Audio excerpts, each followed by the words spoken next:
রব্বি কারীমের ওয়াদা অনুযায়ী আমরা দুনিয়াতেই জান্নাতের উপভোগ করতে পারবো ইনশাআল্লাহ। ইস্তিগফার করব, ইস্তিগফারের ফায়দা কি এখানেই শেষ? একটা হাদিস পড়ে শোনাচ্ছি। আল্লাহ রাসূল সাল্লাল্লাহু আলাইহি সাল্লাম বলেন, মান লাজিমাল ইস্তিগফার জাআলাল্লাহু লাহু মিন কুল্লি দাইকিন মাখরাজা ওয়া মিন কুল্লি হাম্মিন ফারাজা ওয়া রাযাকাহু মিন হাইসু লা ইয়াহতাসিব।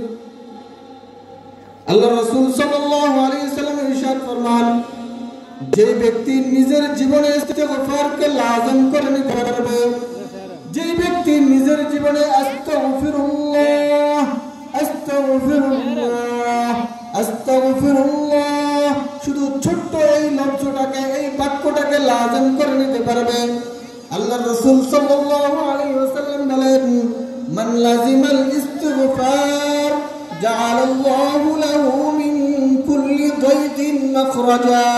আল্লাহ রাসূল আল্লাহর হাবিব সাল্লাল্লাহু আলাইহি ওয়াসাল্লাম বলেন, আমি তাকে এমন একটি জীবন দান করব, আমি তাকে এমন একটি সুন্দর পরিবেশ, সুন্দর হায়াত দিব, যেই হায়াতে তার কোনো পেরেশানি থাকবে না, তার কোনো কষ্ট ক্লেশ থাকবে না, তার কোনো সংকীর্ণতা থাকবে না, আমি সব সংকীর্ণতা দূর করে দিব। আল্লাহ রাসূল বলেন, জাআলাল্লাহু লাহু মিন কুল্লি দাইকিন মাখরাজা, সব ধরনের সংকীর্ণতা আমি দূর করে তাকে আমি সেরাপ করে দিব, তাকে আমি আজাদ মুক্ত নির্টেনশন মানবে পরিণত করব। আরেকটু সামনে গিয়ে আল্লাহ রাসূল বলেন, ওয়া মিন কুল্লি হাম্মিন ফারাজা, মানুষ কত ধরনের পেরেশানিতে নিমজ্জিত থাকে, কত ধরনের পেরেশানি ভোগ করতে থাকে, সন্তানাদি হয় না, সম্পদ হয় না, জমিনে ফসল চাষ করেছে, ফসল হচ্ছে না, ছেলেটাকে বিদেশে পাঠিয়েছে, ছেলেটা পথে আটকে আছে, যেতে পারছে না, আর কত ধরনের মুসিবতে মানুষ জর্জরিত।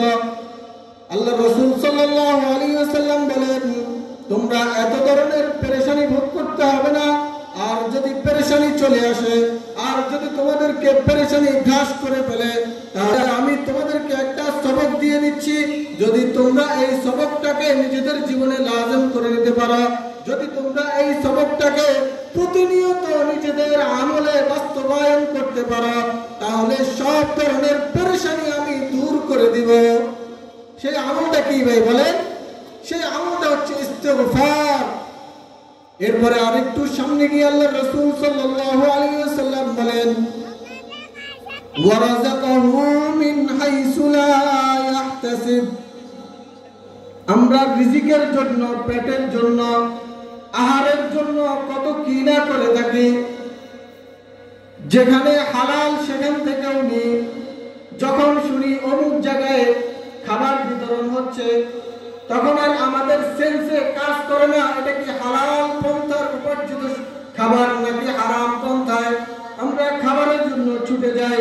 যখন শুনি যে কোথাও কোনো অর্থ বিতরণ করা হচ্ছে, আমরা ছুটে যাই, চিন্তা করি না এটা কি হালাল পন্থায় আসছে নাকি হারাম পন্থায় আসছে। যখন শুনি যে আমার জন্য একটা উপার্জনের ব্যবস্থা হয়েছে, তখন আমি উপার্জনে নিয়োগ পাওয়ার পূর্বে একটু চিন্তা করি না, একটু দ্বিধাবোধ করি না, এখানে যাওয়াটাকে আমার জন্য বৈধ হবে নাকি অবৈধ হবে। আমরা ছুটে বেড়াই, ছুটে বেড়াই, ছুটে বেড়াই, কিছুই চিন্তা করি না। আল্লাহ রাসূল সাল্লাল্লাহু আলাইহি ওয়াসাল্লাম বলেন, হালাল হারামের দ্বিধাবোধ ভুলে এতদিকে ছুটতে হবে না। আমি তোমাদেরকে একটি আমল করে দিচ্ছি, যদি এই আমলটাকে নিজেদের জীবনে বাস্তবায়ন করতে পারো, তাহলে এত পেরেশানি ভোগ করতে হবে না। আল্লাহ রাসূল সাল্লাল্লাহু আলাইহি ওয়াসাল্লাম বলেন, জাআলাল্লাহু লাহু মিন কুল্লি হাম্মিন ফারাজা ওয়া রাযাকাহু মিন হাইসু লা ইয়াহতাসিব। আমার কোন উম্মত যদি তার জীবনে ইস্তিগফারকে লাযিম করে নিতে পারে, আমি তাকে এমন জায়গা থেকে রিজিকের ব্যবস্থা করে দিব, এমন জায়গা থেকে রিজিক আসবে সে জীবনে কখনো কল্পনাও করতে পারবে না। তাহলে বলে আমাদের জীবনকে সুন্দর মতে সাজানোর জন্য একেবারে মিনাল মাহদি ইলাল্লাহ,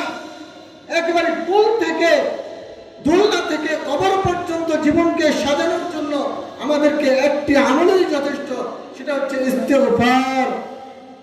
আল্লাহ তাআলা আমাদেরকে আমাদের জীবনকে দ্বীনি জিন্দেগি হিসেবে গড়ার তৌফিক দান করুন, আমলি জিন্দেগি হিসেবে গড়ার তৌফিক দান করুন, আমাদেরকে ইস্তেগফারের আমলকে লাজিম করে নেওয়ার তৌফিক দান করুন। ওয়া আখির দাওয়ানা আলহামদুলিল্লাহি রাব্বিল আলামিন। আসসালামু আলাইকুম ওয়া রাহমাতুল্লাহ।